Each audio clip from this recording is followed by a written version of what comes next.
topics and opinions expressed in the following show are solely those of the host and their guests and not those of W4CY Radio, its employees, or affiliates. We make no recommendations or endorsements for radio show programs, services, or products mentioned on air or on our web. No liability, explicit or implied, shall be extended to W4CY Radio or its employees or affiliates. Any questions or comments should be directed to those show hosts. Thank you for choosing W4CY Radio.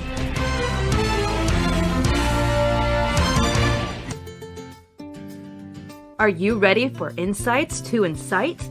Ready or not, it's showtime. Now get ready to listen in and watch right here on W4CY Radio and Talk 4 TV. Join us and together we will escape the mundane. Insights to Incite, here is your host, Brandon Lawson. Hello. Thank you for joining us this week. I am coming to you from my home in Ohio, just about 20 minutes out from Indiana. And we've been going through a lesson on how are we to be, though. And the setting to this is more from the standpoint of if we just moved into town and we just took a new job and we're coming in amongst a crowd of people who don't know us, and we don't know them. And sometimes it can be, a bit uneasy, make us feel a bit uneasy or uncomfortable. Some might even be somewhat intimidated. And while it's obvious there's certain things we're not to do and certain things we are to do, but what are some more specifics? And that's what this series is about, of things that we can do. Not that we avoid, but looking at it from the proactive side of doing. And even more than doing, it's a matter of being. Because our being, what we do, if it's part of our being, it just flows out of us, And so I like to say, how are we to be, not what are we to do? And in this particular lesson, or in the fourth lesson as mentioned, I want to speak to you about being people who are understanding. And when I say understanding, I'm not just talking about being able to make sense of things, of, something that's complex and understand what they're saying or that, but having an understanding spirit. That's what we're going to be talking about. And there's a scripture out of Proverbs 20, verse 5, which actually we're going to turn there real quick. And this is sort of the basis of this lesson, of what we're talking about here. Bear with me as I pull that up.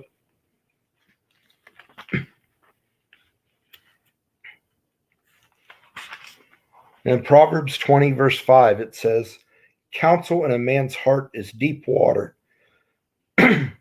Counsel in a man's heart is deep water, but a man of understanding draws it out. And you can see that understanding is an understanding spirit. When you're understanding and you're not critical or what have you, people often will open up more and more, and they'll almost empty themselves to you. Case in point, I know many times when I'm at a restaurant, if I'm by myself, I wouldn't necessarily do this when I'm meeting someone or someone's across the table from me. But when I'm by myself, many times I pay more attention to, my surroundings. And one in particular is my server. Since they come and go, they stop at the table and stuff, and they're speaking to me. And I tend to be a very observant individual, which can recognize when people are uneasy, or when they're, having their day. I just, I guess I enjoy, just noticing, taking inventory of people, but it's just sort of the way I am. Again, it goes back to part of my being. It's not even something I merely do. It's just automatically. I have that tendency and that to recognize things as such. And many times, a waitress might, not all the time, but sometimes I might sense that there is something weighing on her spirit or that. And so after she's come back a few times, she first introduced herself, and then maybe it's the third or fourth time at the table. And she says, "Can I get you anything else?" And I, if I need to refill my ice water, I mention it. And then she comes back, and then, "Anything else I can do for you? Are you good?" And I just say, yeah, I'm good, thank you. And then she goes the other way, or she starts to go the other way. But right as she starts, I say, "Well, there is one thing I'm just curious about." And whatever her name is, I mentioned that name, and let's just say Stephanie. I say, "Stephanie, there is one other thing. It's really not so much about your job, but it's just something I sense. And then I realize I might be wrong in this because I don't really know you. You don't know me per se, but I just sense something's weighing on your spirit. And then she usually will apologize and then vaguely answer, not be real specific. But she might say, "Oh, I'm sorry. I'm sorry. It's just stuff going on at the house. Stuff the family." And when she says that, generally I'll respond with something along the lines of, I, I'm sorry, I'm not sure what you're going through, but I can say that family or home issues can be some of the roughest to deal with because, whether you go away to work, to school, run to a store, what have you, generally speaking, you're coming right back to it. And at that point, she opens up a bit more and she might be a bit specific, not give great details, but say, yeah, it's just my son skipping school or me and my husband don't see eye to eye on how to spend the money. It's creating issues or what have you. But she's a little more specific with me. And then I'll respond along the lines of, well, I'm sorry to hear that. I can understand your frustrations or how that weighs on you. And then I'll give us just a brief little example of something, sometimes from my own life, if it applies, or from someone else or something else I've read, and that I know of. And then on the tail end of that other example that parallels her situation in some form or manner, on the tail end of it, I'll give a couple suggestions, maybe 2 or 3, suggestions. I never want to tell her what to do. I just will, say, many times when I've run into that, what I find often helps me is, and I mentioned the 2 or 3 things, or if it's about somebody else, then I'll be like, well, what I've come to notice with those who struggle with that, they often find this helpful, and then I'll mention the 2 or 3 things. But with that said, then she's she thanks me of that, but she's tends to be even more open. It's like she sees that it's more than just it was a flippant comment.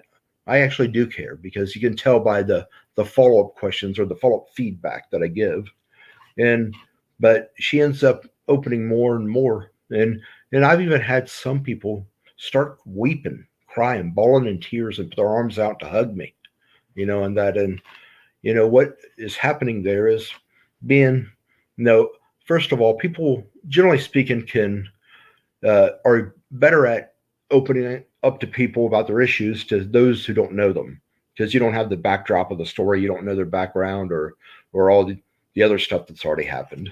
But at the same time, they won't just come and empty themselves on a complete strangers without you being one who's inquiring. So first, the fact that I saw that something was weighing on her, and then I cared enough to ask, that is like the initial touch of the heart, if you will. And then as she shares more, and I, not critical, not judgmental, I actually reason, empathize with her, that touch goes a little deeper into the heart. And then as she opens up more from that, then I give an analogy and I even have some suggestions that she might want to do.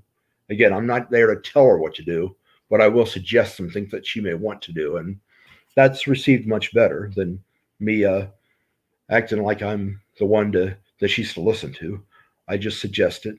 But with that said, each touch goes deeper and deeper into the heart. And if you can picture anything, as it penetrates further into something, whatever that something is, in this case, the heart, it has to open more. It has to expand, open itself for that reach to go deeper. So what happens there is, the deeper and deeper the touch goes, the more the heart opens, and the more it opens, the more it empties itself. And that is that scripture about a person's heart is deep water, and a man of understanding draws it out. And that's at the basis of what we want to talk about today. So when we think of people who are, who tend to, be very good at relating to people, being understanding, and that they can meet a complete stranger and they tend to connect with rather easily. It's almost like a natural thing to them. What is it about them, or what have we seen that that depicts such a person? Are there certain identifying marks of who they are, the characteristics, or what is it?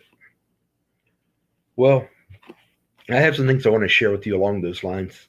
And before we get into that, we're going to step away for a brief break, and we'll be back in just a minute. Wow, that was insightful.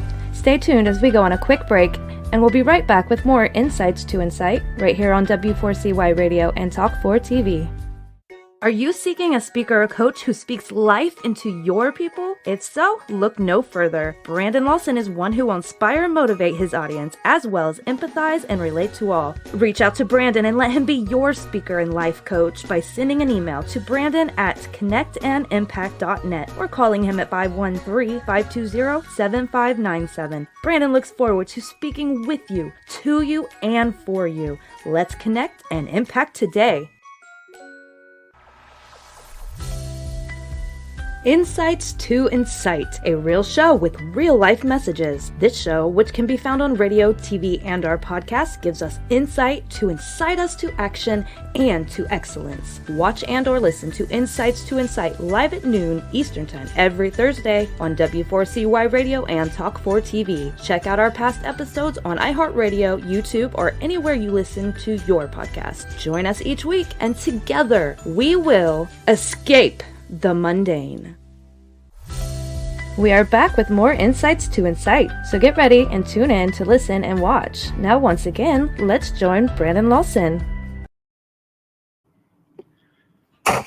So, and moving on in our episode here about being people who have an understanding spirit, who are understanding in nature, there's certain things about them that we may notice, and a couple of things would be, generally speaking, a person who is,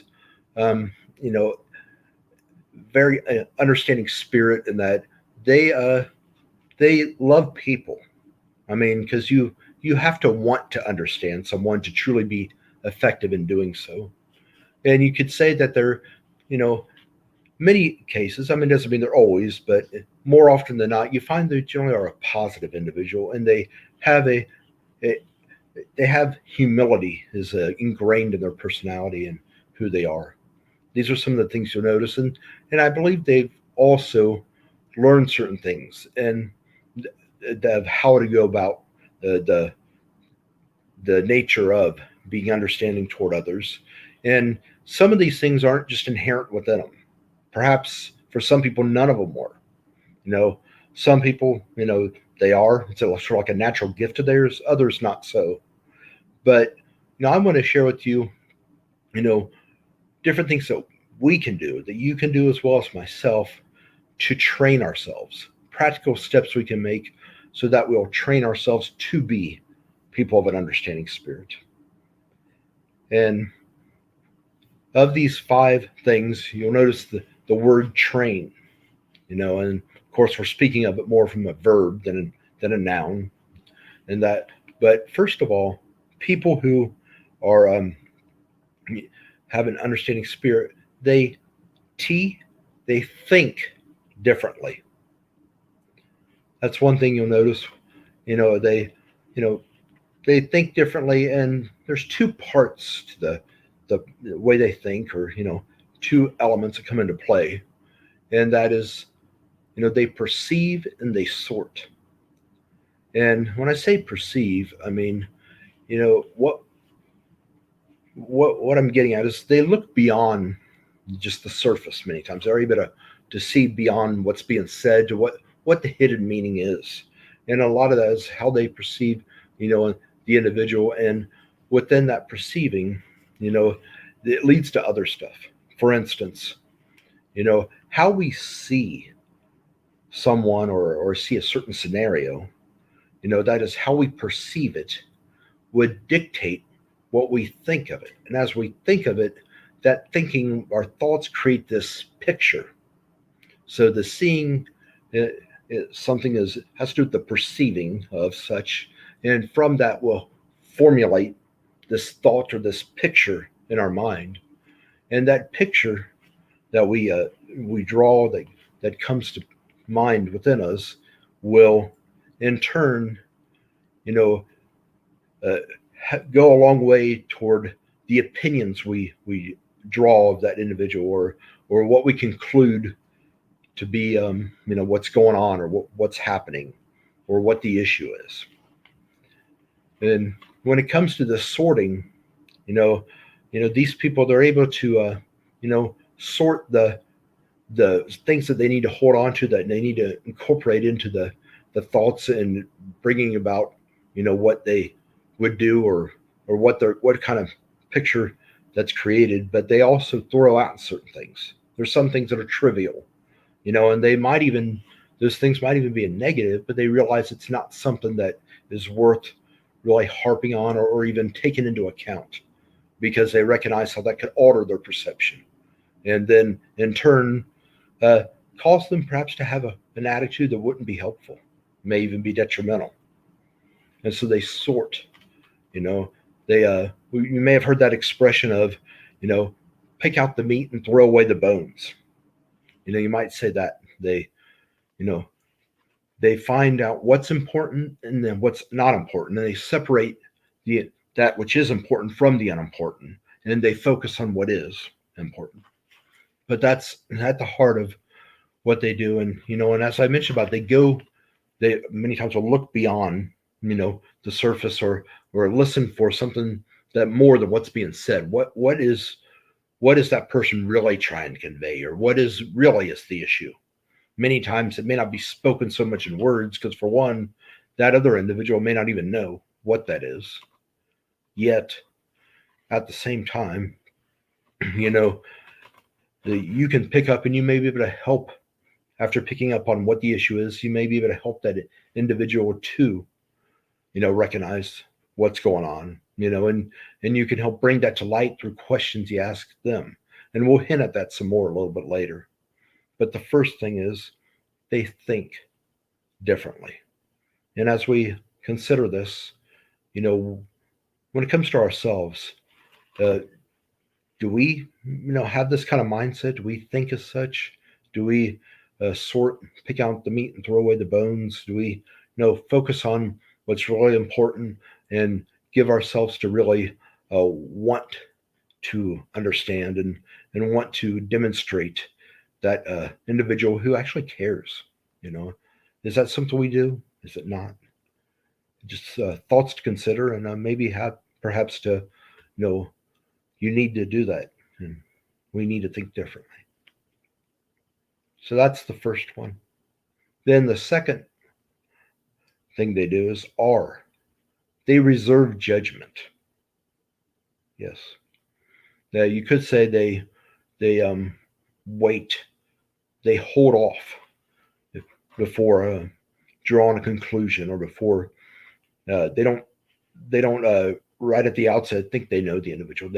They resist that urge to think, oh, I know this type, or yeah, I've known others been there. I've been there myself. And because when you do that, you tend to come to a conclusion of what you'll say, or what they're really dealing with, which will dictate what you say. And that if you haven't actually heard what it is that's being said, then you may be off. I've many times spoken to someone, and I'll start out by describing whatever the situation is, and they hear the first part, and then they think I'm going to take that and go such and such place with it. And so they start answering, and they give feedback or whatever. They respond based on where they think I'm going. And then I'll say, well, that doesn't even fit the scenario. That's not even what I'm speaking of. And, and they'll say, well, what? And I said, that's not what I'm talking about. And they'll say, well, you just said. And I said, well, you didn't hear all I said. And they say, well, you said whatever it was that I said. And yeah, I did say that, but you didn't hear the whole thing. And as a result, that person thought I was going somewhere else with it. And they, veered off, starting with the same, comments or same words, but they thought I was taking it somewhere else. So they veered off this way. I've often said, here I was headed north with this, and you went up north and veered off east. You went northeast on us, but they started the same direction, then they split because they thought they knew what I was getting at, or what was, without hearing everything, they had this notion that they knew where I was going. when they didn't. There is, in fact, another proverb that speaks to, this, and let's see what it says about it. If we look in Proverbs 18, verse 13, you want to look at here?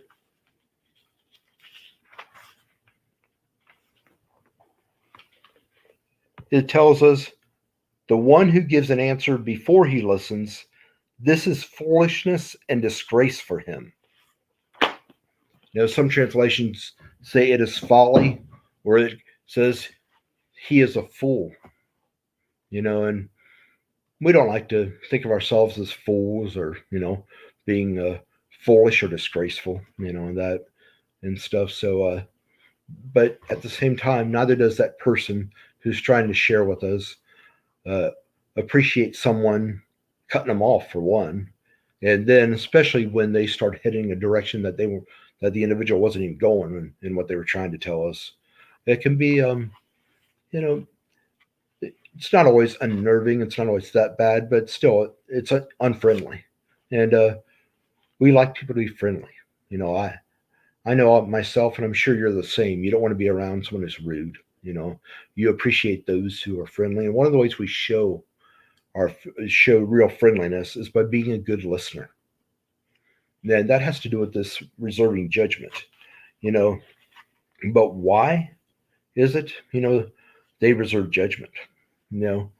Well, they want to, is why. Because they want to. Yes. They realize the benefit in doing so. And beyond that, they want to hear that person. They really want to hear why? Because they want to know that person. They want to really understand him or her. They want to know that person. And the ultimate reason behind all this is they want to help that person. And that's why I said at the outset of the lesson, when I spoke of this, I said about the characteristics of such people is you'll find that they love people. If you love people, you naturally want to help them. You may not always be able to, but that is your desire. You don't want to write them off. You don't want to dismiss them. You actually want to help. That's where your heart is. And that's what it is with these folks. They reserve judgment because they want to hear that person, know that person, and help that person. And, when it comes to, reserving judgment, that doesn't mean that they're not real. I mean, they face reality as it is and stuff. Yet, at the same time, they're ready to hear the whole. Meaning, again, take in everything they're saying. They will accept reality as it is, not denying it. Yet they're not quick to form a judgment off of it. They want to hear that other person out and really grasp where they're coming from, what they're dealing with. And in doing so, they show very much an understanding spirit. You exhibit great patience, great empathy with others. And that leads us to the third thing that we can do to become better at being a person with an understanding spirit. It's ask questions.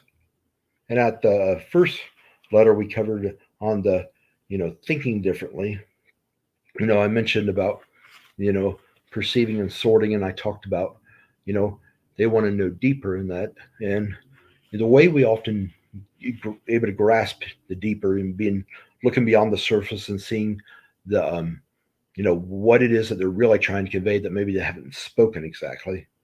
One of the ways we uncover that is through questions. We ask questions, we make inquiries of the other. And in doing so, it helps us to, be able to understand them better. And also, it communicates the fact that we truly do care. As I gave in the scenario with me at the restaurant. If I just say, how you doing? And say, fine, I'll leave it at that. That might be perceived as just a flippant comment. That person really doesn't care how I'm doing. But when you ask questions, and it helps these are meaningful questions that provide specific benefits for that person as well as for you. I mean, for one, good questions will provide clarity, will help us to really, ascertain, you might say, but what it is that they're saying, or make sure you understand correctly. You've probably heard of the concept of reflective listening. It's where you hear someone completely, and then you say, "Let me see if I got this right. What I'm hearing is that." Then you repeat it back, you know. But it's to get clarity. But also, beyond that kind of questioning is you ask questions that peel back layers that sort of go deeper, and help you to really, understand at the crux, at the core of what's going on. And also, with asking these questions, you actually help them to see it in case they didn't. Because sometimes they don't. A lot of times when you're the one dealing with the issue or you're in the midst of the mess, you don't always have the same, the same view as someone on the outside looking in. And I think we all know that. I think it's pretty much without saying. Not to say that we never have it right if we're in the mess, but sometimes we don't. And so here, asking questions help to provide clarity. They also provide, hope.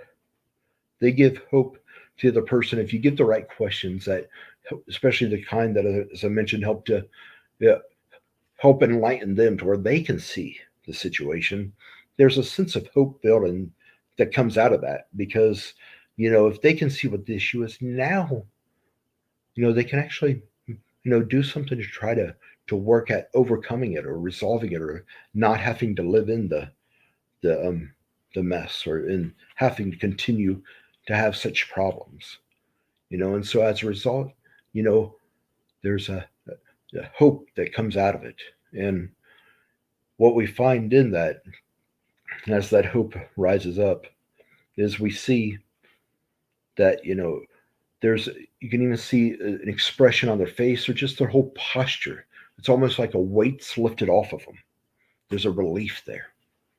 And, that will, bode well for you in connecting with the person. And if these scenarios or this series, how are we to be though?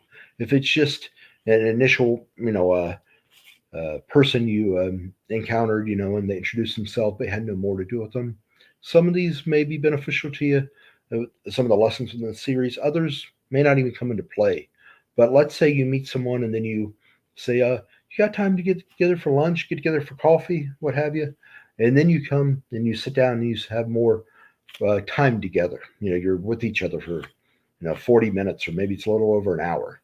That allows for more continuous dialogue, and this is where this kind of stuff will come into play to help you to truly be that person that others and yourself can connect and really grow and perhaps even solidify a long-term friendship relationship of such. But within there, they ask questions, and these questions, besides providing clarity and providing hope, they give us that deeper insight.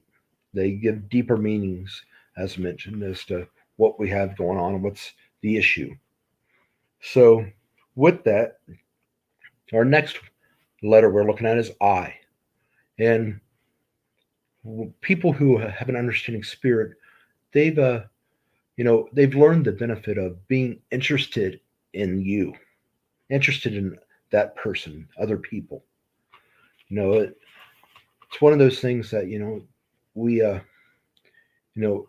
I said earlier, we can't really have much of an understanding spirit, or we can't really be a great understander or listener if we don't want to know that person, if we don't want to know their issue.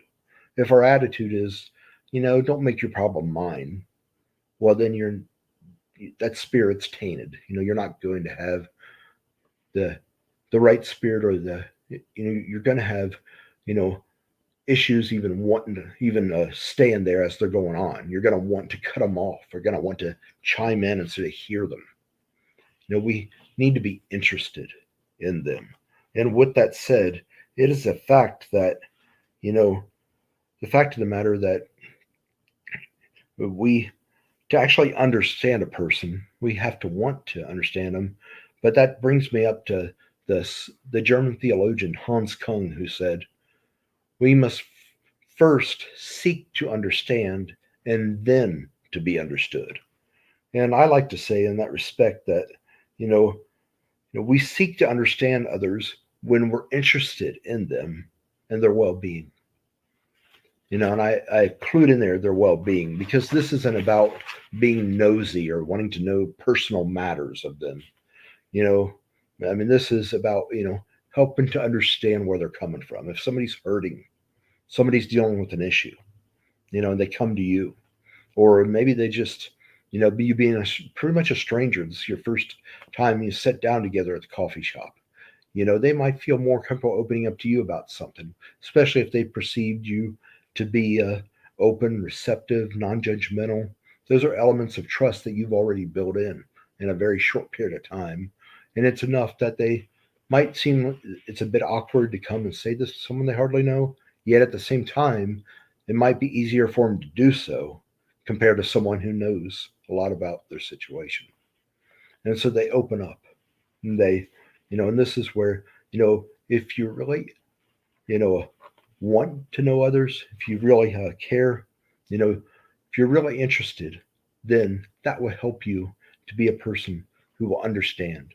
And it also comes across to that individual you're with, and which in turn will, help them to be more at peace in opening up. So now, as we think of this, as we look at this, when we are people who have great understanding, and even beyond understanding, that we, really helps us to connect with people. And so, part of that connecting is creating traction is one. Another would be earning trust. And then finally, it has to do with giving proper treatment. And these, of course, is, to others, toward others, with others. But with that said, if we are, our first lesson, was people who are true, being people who are true, who are genuine, right to the core, and people who are such and who are people of honor. They honor their word, they honor others, they're a people of their word, and they live honorable lives. And as well as, being people who, are observant toward others, and being those, excuse me, get a drink of water.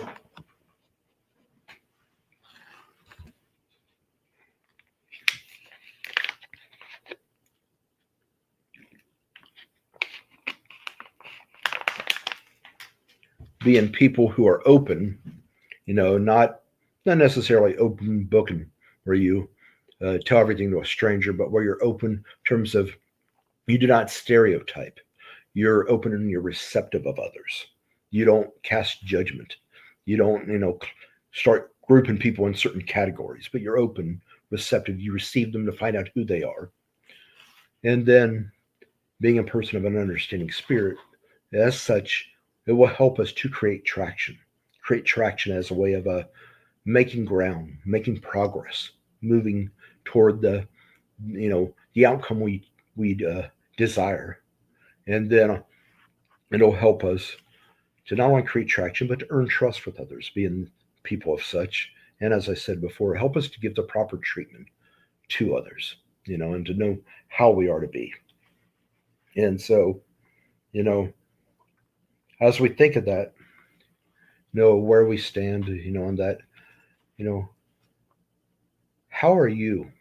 So I write these lessons. It often creates questions for myself, because it isn't something that I necessarily think to even ask myself. I inherently I try to be these ways, and just I know that's who I want to be.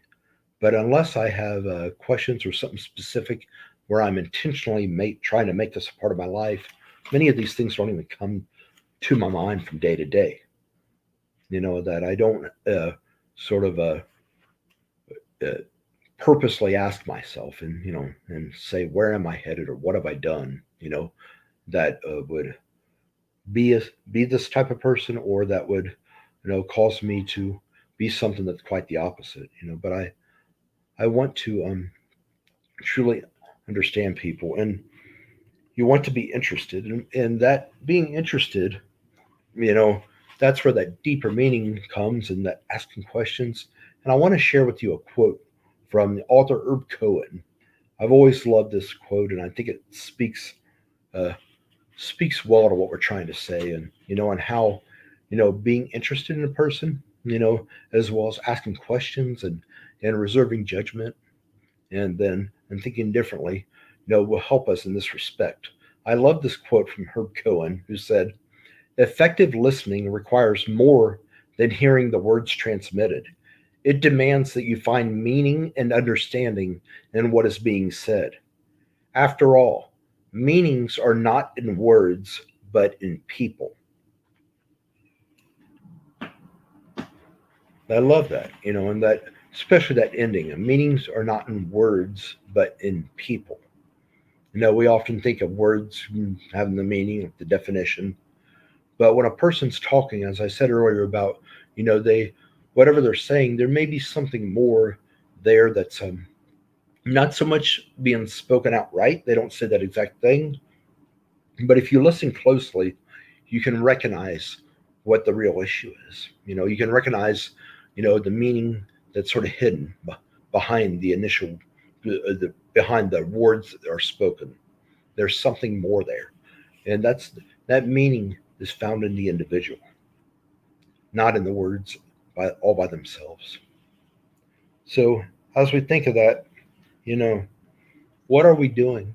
Do we, ask these questions that help us to go deeper, that help us to know more? Are we listen with an empathetic ear? Are we really present in the moment? Our mind not thinking what we're going to say, but our mind being there in the present with that person? Or do we do as many of us have that tendency to do, of here we, hear something and we're already formulating our answer or our question, something we're going to say back, all the while the other person's continued speaking.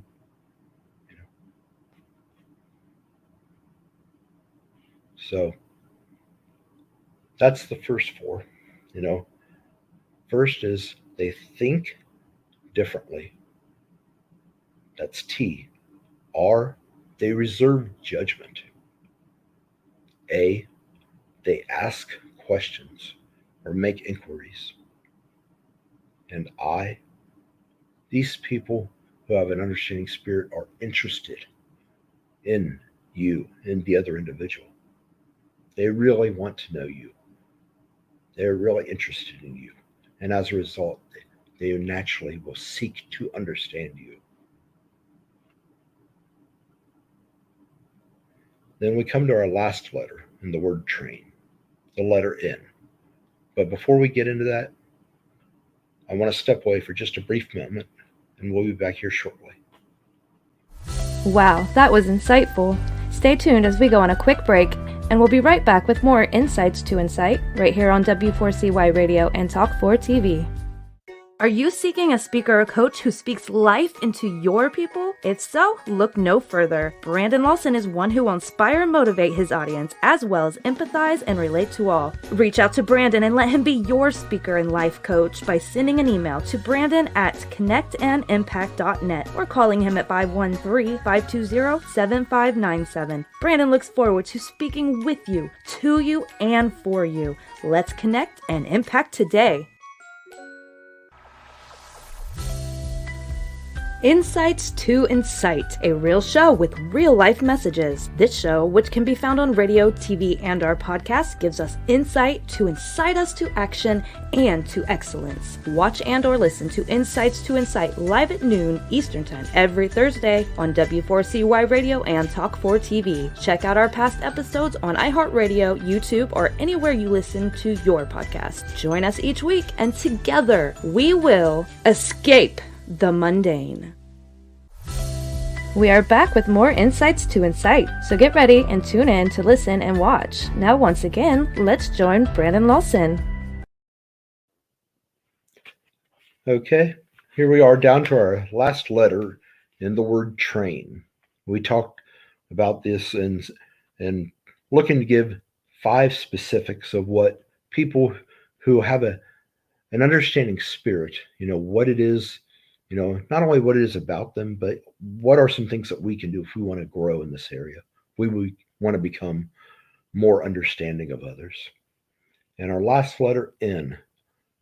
Such people have learned the fruit of being nice. Yes, nice. As plain or ordinary as that might sound, often it is even more powerful. Have you ever realized or ever come to notice how many times the most powerful things are the most simplest of things? The simplicity of it is often makes it to where it can be just a natural thing. It isn't something that we have to really learn, or some will be able to figure out, or some will be able to do and some won't. I mean, nice is just a characteristic. It's something that is inherent within all of us. Whether we let it out, whether it comes out much or not, that's another story. I mean, hopefully it does, but for some folks it don't. But nice. And as we think of this, think about it. Don't you see that in people who are understanding? Think of someone who has an understanding spirit, and are they a nice person? Chances are, yes. The fact of the matter is, we cannot be, mean to, or uninterested in, or careless with others, and yet still be described as a person with an understanding spirit. The indifference, the meanness, the uninterested in, the carelessness and stuff, they don't have a place in the home of understanding. None of those three and understanding can coexist with one another. They just can't. They're opposed to each other. But nice, nice might be at first thought we think of like, friendliness or kindness, and that certainly is something that applies. But nice carries with it a broader meaning.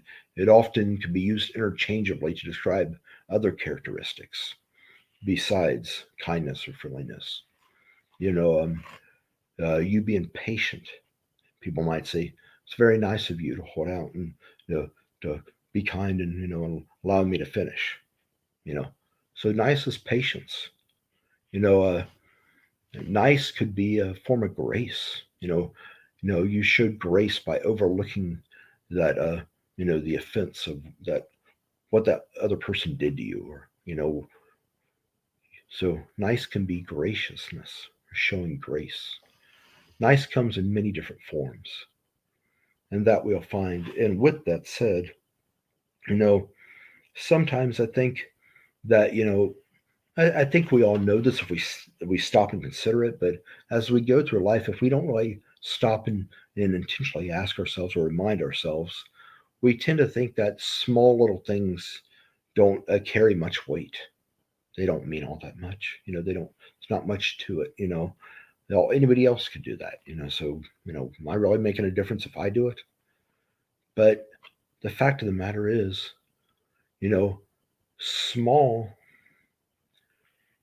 does not mean insignificant. Sometimes the smallest little things, the deed that you do, Whether it's just a kind little deed you did or a kind word you gave. It could be you didn't speak at all. You just smiled at someone. You gave them your smile. But that little thing can have huge impact, can have a huge impact. And also, you never know what it could spill over to. You know, there's many times where something that a person did, you say that wasn't much of anything, but the impact was gigantuous for not only that individual, but for others. That being you help that individual in turn influenced others down the line. But your kindness, you being nice, you know, was what helped that person to stay the course. And I want to share with you a story, and this will be concluding our lesson with this. And this story, we know that baseball season is just about ready to start the beginning of next month. I believe, maybe the first, second, but somewhere within the first week of April, all the major league teams will be playing their first regular season game one, and that. And so I'm going to leave you with a story that illustrates how something so simple, and rather minute in nature and what was did, carried a gigantuous impact. And it has to do with Jackie Robinson. As many of us know, he was the first African American player to play in the major leagues. And his first year in the big leagues, he suffered a lot of meanness. There was death threats, other, racial slurs. I mean, sorry to say, I mean, I'm certainly not, not approving, or what's the word I'm looking for, not advocating for such, but I'm just saying that's what was going on. That he was stomped on the bases by others, and pitchers threw fastball at his head. And yeah, they do that today, but back in the day, they didn't do that to others. But he was singled out because of his color. That, and there was one game at Fenway Park in Boston where his team, the Brooklyn Dodgers, were playing, and the crowd and the opposition on that was especially hostile. And then to make matters worse, he just committed an error there at second base. He stood there humiliated while more things were shouted out at him and things were thrown from the stands down at him. And here, a white guy from the South, a guy by the name of Pee Wee Reese, he called timeout, and he walked over to Jackie Robinson and put his hand upon his shoulder, and just simply consoling him. He probably said a couple things, perhaps, I don't know that he did or didn't, but he consoled him, and basically said, we'll get through this, hang in there.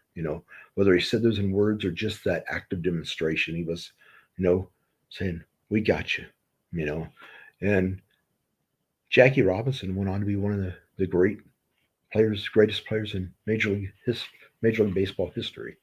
He's became one of the all-time greats. And he said later, that hand upon his shoulder from Pee Wee Reese saved his career. He was getting ready to throw in the towel, to say, I'm done, I'm through, forget it, it's not worth it.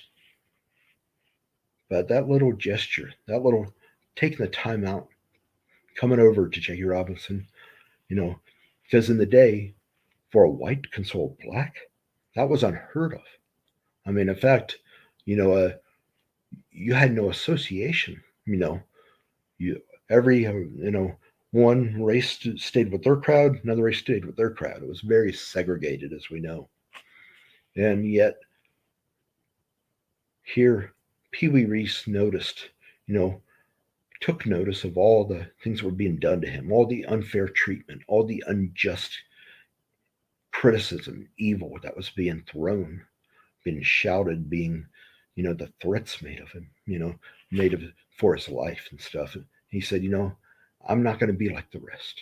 He went over, put his hand upon his shoulder, and not only did it save Jackie Robinson's career, but when would have been the next one to bring in, whether it be African Americans or even the other people from foreign countries like Venezuelan or Puerto Rican or wherever they were from, Japanese. There's all kinds of nationalities represented in Major League Baseball today. And there you see it. A simple act like that, the effect it had was just amazing, gigantuous. So, what will you do? What will you train yourself on, and how will you be a person of an understanding spirit? Consider that. And if you feel led to, you'd like to, please let us know. At any point, you can chime in during the show, give a comment or stuff and let us know. Or you can leave comments at the website of how this really spoke to you. Go to contact me and fill out the form and submit it. And I'd love to hear from you, love to know more, and love to share more with you. We're here every Thursday at 12 noon Eastern, and we'll be back next week, and we hope you join us, and thank you again. Wow, what an insightful show. Thanks for listening in and watching today. If you missed any part of today's show or any other episode, check it out on iHeartRadio, YouTube, or anywhere you listen to your podcast. Now take today's insight and utilize it. Incite yourself to action and to excellence in the week ahead, and join us again next Thursday and every Thursday at 12 noon Eastern Time for another insightful session with Brandon Lawson as he speaks to us and shares some more insights to Incite right here on W4CY Radio and Talk 4 TV.